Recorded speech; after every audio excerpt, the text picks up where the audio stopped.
남유다 왕정의 역사는 우시아에서 요담 그리고 아하스로 이어지게 되는데요. 이사야는 이 세 명의 왕과 함께하는 사람이 되었습니다. 아하스 이후에 히스기야 왕이 통치할 때까지 50년 동안 선지자로 활동을 이사야가 하는데요. 이사야서 7장은 아하스가 왕으로 통치될 때 일어난 일을 소개하고 있어요. 오늘 말씀은 열왕기와 16장과 연결을 해야지 이해가 돼요. 그래서 여러분 열왕기서도 같이 놓고 역대에서도 같이 놓고 이사야를 살펴야지만이 말씀이 이해가 돼요. 그렇지 않으면 이 말씀이 막 무슨 말인지 이해가 잘 안 돼요. 아하스 왕은 여호와 보시기에 정직하지 못한 왕이었다. 열왕기와 16장에서 이야기를 하고 있죠. 16년 동안 남유다를 통치했는데 나라를 우상 숭배하는 나라로 만들었어요. 자기 아들을 불가운데로 지나가는 그 인신 제사를 드렸던 그런 악한 왕이에요.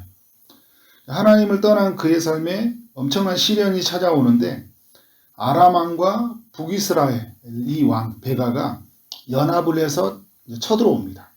이때 12만 명이 학살을 당하고 20만 명 이상이 포로로 끌려가는 일들이 생겨나요. 누구를 찾아야 될까요? 하나님을 찾아야 되는데 아수르 왕에게 가서 도움을 요청합니다. 결국 이 일로 인해서 아람과 북이스라엘에게 복수는 했지만 아수르에 의해서 엄청난 시달림을 당해야 했어요. 악을 제거하기 위해서 또 다른 악과 손을 잡고만 꼴이 된 거죠. 혹을 떼려고 했는데 더 큰 혹을 몸에 붙이고 난 그런 꼴이 되고 만 거예요. 오늘 읽었던 이사야 7장은 어떤 배경에서 이루어지냐면 남유다 백성들이 이제 처음 아람과 북이스라엘의 침공을 받았어요. 1절에 보면 이제 아람 왕과 이스라엘의 베가 왕이 올라와서 예루살렘을 쳤으나 능히 이기지 못했다 이야기를 하고 있죠. 많은 사람들을 죽임을 당하고 또 끌려가기도 했지만 다 함락되지는 않았다는 거예요. 그때 이제 이런 배경에서 이제 열왕기하에서는 아수르에게 도움을 청했죠. 이 이사야에서는 아직 아수르의 도움을 청하지 않는 이때 하나님이 이사야를 선지자를 통해 말씀하고 있는 거예요. 어떤 말씀이냐면 이제 이 아하스 왕이 숲의 바람에 흔들림 같이 크게 마음이 흔들린 그때 하나님이 이사야 선지자를 통해 아하스 왕에 가서 뭐라고 이야기하냐면 그들은 연기 나는 두 부죽갱이 그루터기에 불과하니까 지금 아람 왕과 북이스라엘은 두 부죽갱이 이게 다 연기가 타고 남은 부죽갱이죠, 그죠? 그러니까 그건 생명력도 아무런 힘이 없어요. 이제 두려워하지 말고 낙심하지 마라. 그들이 지금 너희들이 한번 1차적으로 큰 공격을 가했지만 두려워할 대상이 아니고 낙심할 대상이 아니야 이야기하고 있고, 그리고 이사야에게 또 뭐라고 하냐면 이제 아람 왕과 북이스라엘에게 직접 가서 이렇게 이야기를 하라고 그래요. 너희가 유다를 쳐서 쓰러뜨리려고 하나 결코 그 뜻은 이루어지지 않을 것이야. 이렇게 말을 해주라고 하는 거예요. 이사야가 할 일이 이제 많아졌죠. 7절에 보면 그 일은 서지 못하며 이루어지지 못하리라. 8절은 아람과 에브라임은 다시는 나라를 이루지 못할 것이고 9절에 너희는 굳게 서지 못할 것이다 이야기를 하고 있어요. 그러니까 8절에 보면 65년 뒤에 에브라임이 패망한다. 에브라임이라는 것은 북이스라엘을 말하거든요. 65년 뒤에 이제 이 북이스라엘은 아수르에서 멸망을 당하게 되죠. 722년 BC 722년에 이제 멸망을 당하게 돼요.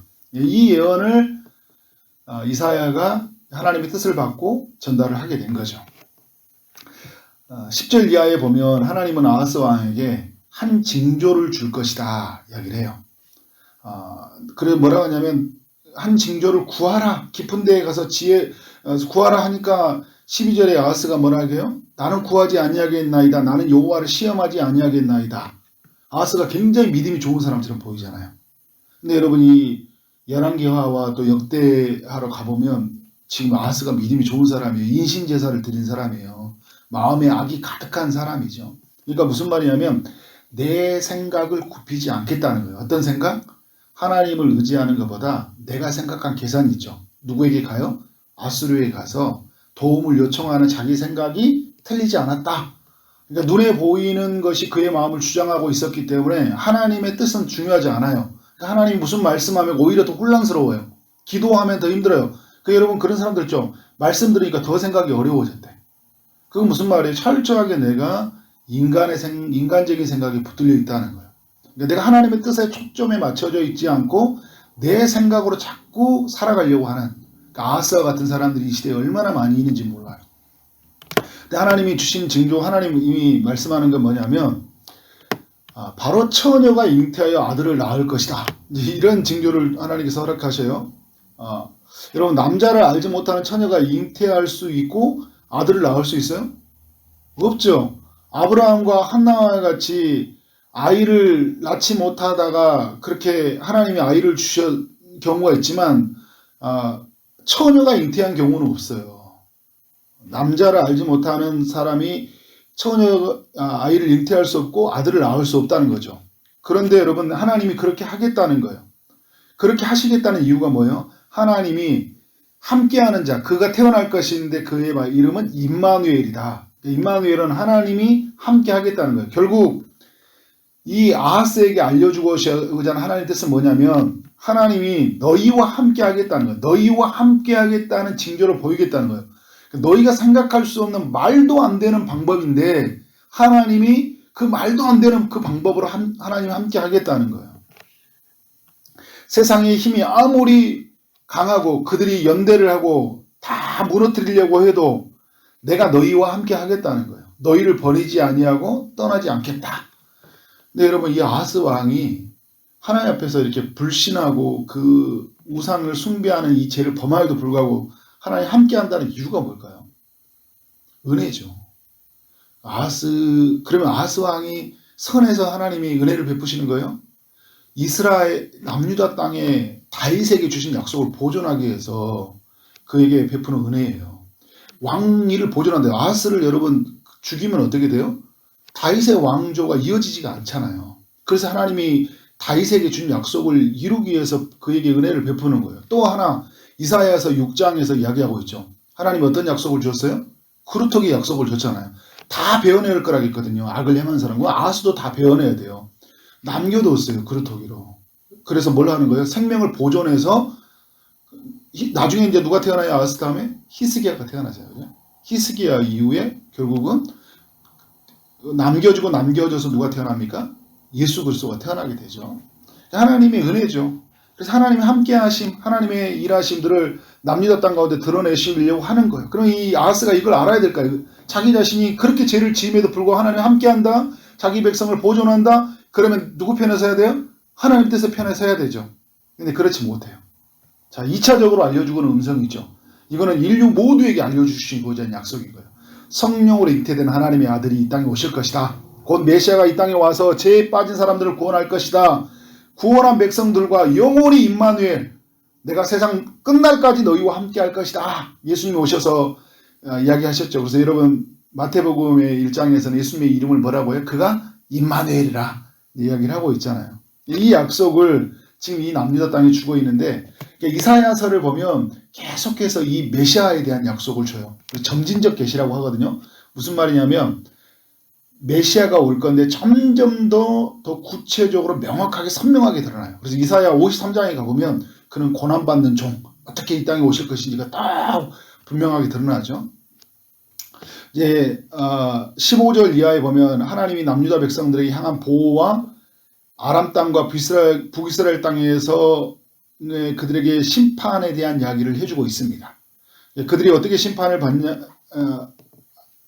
하냐고 하니까 애국과 아수르 왕을 불러서 그 어떤 것으로 막을 수 없는 혹독한 심판을 지금 아람과 북이스라엘에게 내리겠다. 그러니까 여러분 아수르가 이제 거대한 나라를 부상해서 결국 이 두 나라를 무너뜨려 버리죠. 그런데 이 아수르가 또 남유다를 괴롭히는, 남유다는 무너뜨리지는 못해요. 괴롭히는 세력으로 해요. 자리 잡아요. 왜냐하면 남유다가 이 아수르를 의지했기 때문에. 그러니까 하나님의 심판의 도구로 쓰는 이 나라를 의지해버린 거예요.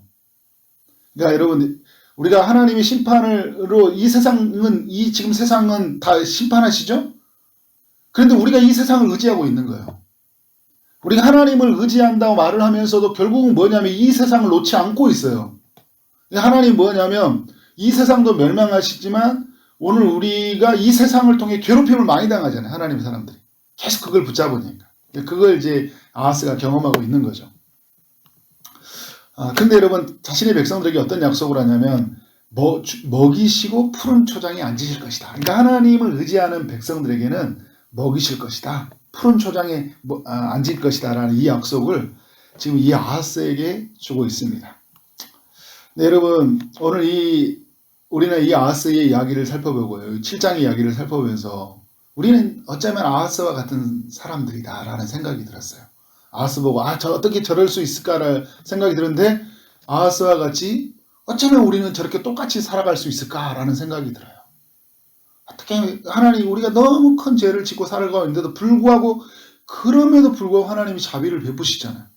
그런데도 뭐를 의지하고 있어요? 세상을 의지하고 살아가는 우리의 모습들을 많이 닮았다. 그러니까 우리의 신실함 때문에 하나님이 함께하는 거 아니에요. 하나님이 다윗에게 준 약속 때문에 아하스를 보존하고 이사야에게 준 약속 때문에 지금 아하스를 지켜나가거든요. 오늘 여러분 우리를 함께 하시는 이유가 뭐예요? 하나님이 예수님과 영원히 맺어진 언약 때문에 우리를 보호하시고 우리를 다스려 가시거든요. 그런데 우리가 이 약속을 받아들이지 않아요. 그 아하스가 하나님이 함께 하겠다는 이 약속을 받아들이지 않는 것처럼 우리의 삶을 보면 하나님이 함께하는 삶인지 스스로 힘으로 살아가는지 아니면 세상의 것을 붙들고 살아가는지를 잘 분간을 못할 만큼 하나님 없이 살아가는 모습들이 많이 있다. 이 시대의 아하스와 같은 사람들이 얼마나 많이 있는지 모릅니다. 하나님이 함께한다는 약속을 잊어버리고 눈에 보이는 것을 의지하고 그것과 손을 잡으면 살아가고 있는 사람들이 얼마나 많이 있는지 모릅니다. 우리는 여러분 오늘 7장 14절의 말씀을 기억해야 돼요. 그의 이름은 임마누엘이라 할 것이다. 그러니까 그것은 뭐예요? 하나님이 우리와 영원히 함께 할 것이다. 결국 우리의 삶의 안전은 어디에 있어요? 하나님이 함께 하심에 있어요. 우리의 승리와 우리의 패전은 어디에 있습니까? 하나님이 함께 하심이 있어요. 아무리 세상에 많은 사람들이 공격해오고 우리의 삶이 힘듦이 다가올지라도 우리는 결코 잊지 말아야 될 것은 하나님 우리와 함께 하신다. 그 한 징조를 우리 가운데 보여주셨는데 그가 오셔서 오늘 우리 안에 임하셔서 그죠? 성령으로 인쳐주셔서 그가 확실하다는 것을 보여주셨잖아요. 그 확실한 징조를 그 십자가를 통해 보여주신 우리는 그것만 붙들고 살아야 된다. 그렇게 살아가는 여러분 삶 되어지기를 주님의 이름으로 축원합니다. 아멘. 기도하도록 하겠습니다. 하나님 아버지 이사야 7장을 통하여 우리 모두에게 교훈해 주셔서 감사합니다. 하나님 오늘 말씀처럼 우리의 삶 안에 아람 왕과 또 북이스라엘의 왕이 연합해서 우리의 살아가는 삶을 얼마나 방해하고 또 우리를 얼마나 많이 무너뜨리려고 하는지 모릅니다. 우리는 그때마다 하나님 숲의 바람이 흔들린 같이 흔들리고 또 두려워서 하나님이 아닌 다른 것에 붙들려 살아갈 때가 많이 있었음을 고백합니다. 하나님 우리와 영원히 함께 하시기 위해서 하나님의 아들을 보내주시고 또 그 아들이 확실히 거하심을 알기 위해서 성령으로 인쳐주심을 우리가 믿습니다. 주님이 이 사실을 붙들고 어떤 상황 앞에서도 흔들리지 아니하고 주님을 구하고 살아가는 하나님의 사람들 우리 모두를 인도하여 주옵소서. 하나님 우리와 영원히 함께 하신다는 이 사실 앞에 날마다 그 영광스러움을 누리게 하여 주시고 그래서 어떤 순간 어떤 상황이 처할지라도 두려워하지 않고 담대하게 하나님의 뜻을 따라 살아갈 수 있도록 인도하여 주옵소서. 오늘 또 주의 응답을 기다리는 이들이 있습니다. 주님이 찾아가셔서 일하여 주옵소서. 육체의 아픔 중에 있는 이들에게 찾아가셔서 치료의 강선을 비춰주시고 고쳐 주옵소서. 취업을 준비하고 결혼을 준비하고 임신을 준비하는 이들에게 주님이 찾아가셔서 응답하여 주옵소서. 오늘 우리에게 하루를 주신 하나님 만나는 모든 사람들에게 주의 사랑이 흘러가길 원합니다. 주어진 일을 최선을 다해 일하게 하심으로 말미암아 하나님께 영광이요 우리 모두에게는 큰 기쁨이 되는 하루 되게 하여 주옵소서. 예수 그리스도 이름으로 기도를 쌓옵나이다. 아멘.